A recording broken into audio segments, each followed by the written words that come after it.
ডিমগুলো আমি একটু ভেজে নিব। আমার ডিম ভাজা শেষ। এখন আমি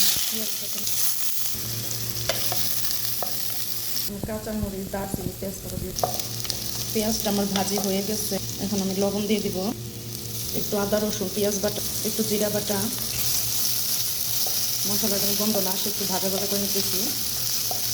সামান্য হলুদ, মরিচের ফাঁকি, আর আমি টমেটো দিয়ে দেবো ডিম বোনায়। মশলাটা কষার জন্য একটু পানি। মশলাটা আমার কষানো শেষ হয়ে গেছে। এখন ভেজে রাখা ডিম দিয়ে দিব।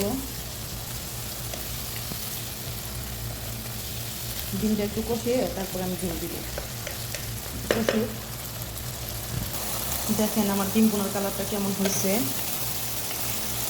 সবাই বলবেন কেমন কালার হয়েছে।